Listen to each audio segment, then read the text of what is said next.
ہم صحافیوں کی خدمات کو فراموش نہیں کر سکتے۔ بچو عبد القادر دیوان صحافت مظلوموں کی آواز ہیں۔ بنگالی پاکستان کی مظلوم قوم ہے، ان کی حقوق کے لیے صحافی حضرات آواز اٹھائیں۔ صدر پاک مسلم الائنس دیوان علاء الدین۔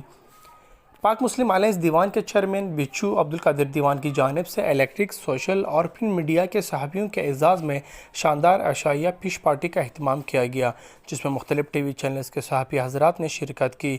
چیئرمین پاک مسلم الائنس دیوان بچو عبد القادر دیوان نے صحافیوں کو اعزازی سرٹیفکیٹ سے بھی نوازا۔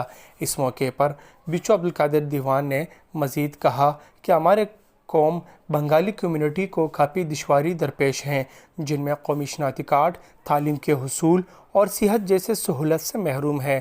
لہٰذا میڈیا مالکان اور صحافی حضرات سے گزارش ہے کہ یہ مسائل اور بنگالی کمیونٹی کی آواز بن کر اعلیٰ حکام تک پہنچائیں۔ ہم محب وطن بنگالی اس ملک پاکستان میں جب بھی برا وقت آئے گا، ہماری کمیونٹی پاک فوج اور ملکی اداروں کے ساتھ شانہ بشانہ کھڑی ہوگی۔ ہر قوم کا آواز بلند کرنے والے یہی میڈیا ہے، تو صحافی حضرات بنگالی کے مشکلات کو دور کرنے کے لیے اپنی ذمہ داری سمجھ کر ان کی بھی آواز بلند کی جائے۔ رپورٹ بیورو چیف ثناء اللہ کاکڑ۔